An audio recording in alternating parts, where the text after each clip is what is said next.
like to talk to you for a moment about English. For those uninitiated, I'm talking about that tradition that people do where they make fun of typically Asian people, the way that that ethnic group butchers English. You know, we've all done this thing where we find that label that came with our DVD player. We're like, oh, you gotta read this. This is hilarious. Look, it says, if be plugging into power ground with force, maximum override must be to prevent fatal death of, and you're like, oh, that's so stupid. Those guys, they don't understand what the fuck they're saying. And that's how we are. We're very kind of, condescending towards that. Now, myself, I have a great deal of respect for anyone who speaks another language. And I don't mean like most people do, where you had those 2 courses of high school French, so you know how to pronounce words halfway decent, and you know 25 phrases completely fluently, and then on a vocabulary of 150 basic words that you can use as a caveman. Fork, eat, now, sir, in French. And so you go into France with your friends, and they don't speak any French, and the people who are there serving you or out in public, or the people you run into, they're too nice to say, oh, your French is terrible, So your friends who don't speak any French are like, oh my God, you speak French, you're amazing. Yeah, I'm pretty good, yeah. I'm impressed with people who fluently speak other languages. I mean, to the extent that they completely have no difficulty with navigating between the two completely seamlessly. They can switch them on a dime and make perfect sense. I used to have an employee who was born and raised in Mexico, and she learned English pretty much herself. Like, no one taught her, no one sat down and put her in school or anything like that. She picked it up from living in the United States. And I was always blown away because she had no accent at all. Nothing. No accent at all. And she would speak English in such a fashion that you had no idea. You would forget. You'd be like talking to anybody else. But then every once in a while, you'd have a conversation with her. You'd be like, oh, I had a bad day. I knew it was going to be a bad day when I woke up this morning because my toast was burned. And she'll go, I don't understand what you mean. And you mean, well, my toast, it was burned. And she's like, no, what is toast? And you're like, what? What is toast? What's wrong with you? Toast is, it's like, bread. When you put bread in the toaster. What is a toaster? You're like, fuck, I don't know how. Okay, fine. That's the type of person she was. She spoke it so well that when she got to those words that just had never come up in the conversation for one reason or another, she had no. And I respect that. I love that. That to me is someone who really, we shouldn't look down on someone like that because they have those occasional struggles. But we as Americans, we're so condescending about that, that English. But in a way, they're better than we are, right? When I read these things, I kind of understand what they're saying. If I read something where it says, if for electricity to be plugging in outlet, I understand that means if I want the electricity to go through the device, I plug it into an outlet. I get it. They got close. We don't even get close. Like, we're not even in the ballpark. We're not even playing the same sport. We're not even playing a sport. We're like somewhere over like knitting while they're playing basketball.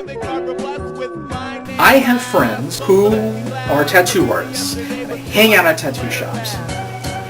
And this happens all the time.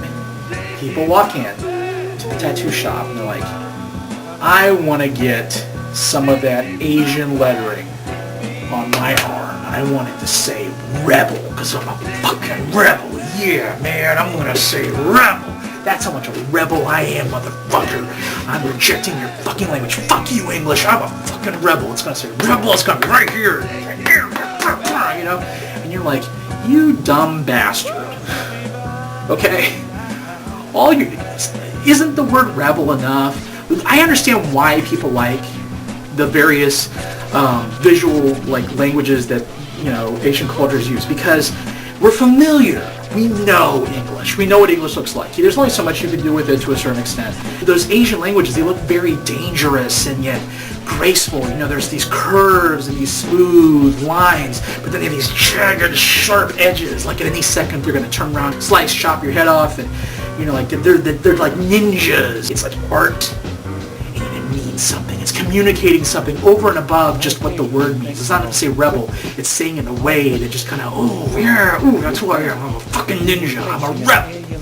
Yeah, get ninja too while you're at Rebel Ninja. So we go to the tattoo artist and we say, oh yeah, get out the book. Now we think that language is just like our language, and it's not. We go, oh yeah, you know, rebel, R-E-B-E-L, right? So look, those languages, some of them are like 600 plus characters because they don't use letters. Their characters represent syllables. So when they're saying, and I'm just pulling, I don't know what this means, I'm just pulling this out of the air. It could be gobbledygook, like Onisha. Onisha. That could mean beautiful fish. But each of those, Onisha, is an individual character. So you have O, you have Ni, and you have Sha. And Sha is a character, O is a character, Ni is a character. Okay? And you put those together and that's what it spells.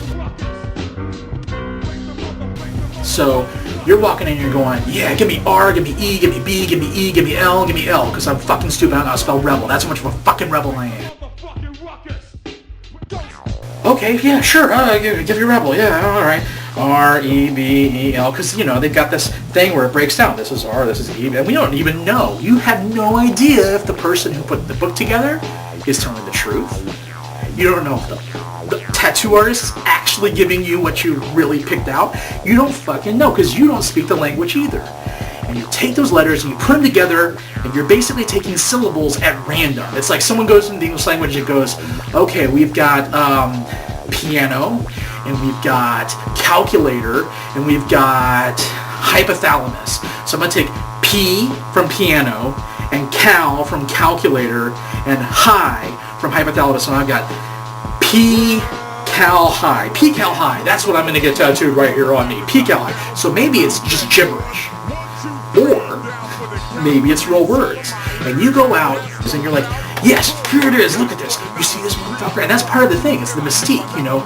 No one knows what it says, so you have to draw attention to it, or it draws attention to itself. What does that say? What does that mean? It means rebel. Rebel. 10 months later, you go to the Chinese restaurant. And he looks at your tattoo. He's too nice to say anything, but he takes your order, walks in the kitchen and is like, you guys gotta see this. This guy out there on his arm, it says dolphin, blowjob, nutsack.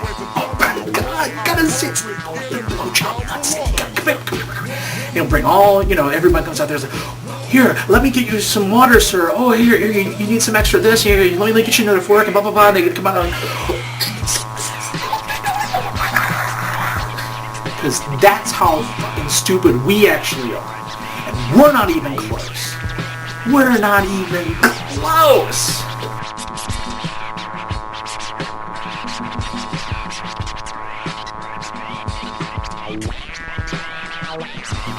So please, next time we're looking at some English, you know, it's okay to have a laugh, but just get a little sense of perspective, you know, get a little sense of where you are in the food chain and things. So we need to just shut the fuck up and stop acting like, wow, we're better than those people because we speak English and they weren't born here. And of course I speak English better than someone who's born here. I'm an English speaker. So that's all I really want to say. Thanks everybody. Have a nice day. Now listening to BA at Shapeless Bass.